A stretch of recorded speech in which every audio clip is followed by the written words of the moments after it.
যুক্তরাষ্ট্রের ইটের জবাবে পাটকেল ছুঁড়েছে ভ্লাদিমির পুতিনের দেশ রাশিয়া।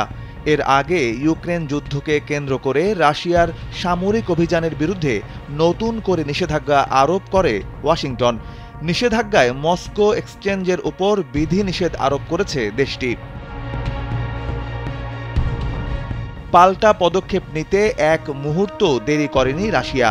পদক্ষেপ হিসেবে ডলার ও ইউরোর লেনদেন বন্ধ করে দিয়েছে দেশটির প্রধান শেয়ার ও মুদ্রাবাজার মস্কো এক্সচেঞ্জ।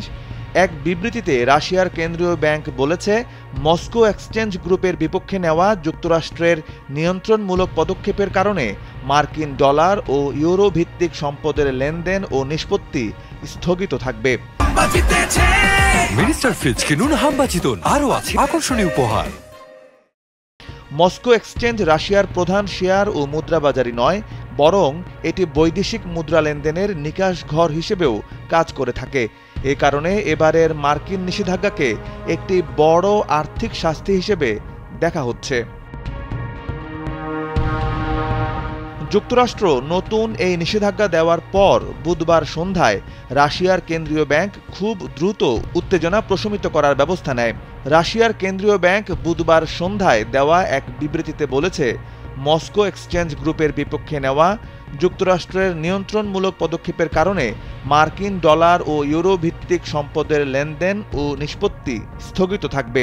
তবে যে কোনো কোম্পানি বা ব্যক্তি রাশিয়ার ব্যাংকের মাধ্যমে মার্কিন ডলার ও ইউরো কিনতে বা বিক্রি করতে পারবেন। নিজস্ব হিসাবে যদি কারো ডলার থাকে তাহলে তা নিরাপদ থাকবে। যদিও ইউক্রেনে সামরিক অভিযান শুরুর পর ইতোমধ্যেই পশ্চিমা মুদ্রার উপর নির্ভরশীলতা কমিয়েছে বেশিরভাগ রুশ কোম্পানি ও ব্যাংক। মস্কো এক্সচেঞ্জে এখন যত বিদেশি মুদ্রার লেনদেন হয় তার বেশিরভাগই চীনা মুদ্রা ইউয়ান।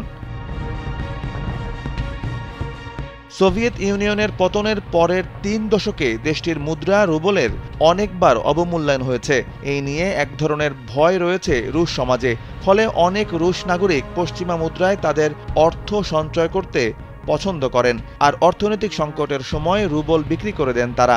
বুধবারও নিষেধাজ্ঞা দেওয়ার পরপর ডলারের দাম ২০০ রুবল পর্যন্ত উঠেছিল। পরে প্রতি ডলারের দাম ৮৯ রুবলে নির্ধারণ করে দেয় রুশ কেন্দ্রীয় ব্যাংক। সাইফ বিন আইয়ুব, কালবেলা ডেস্ক।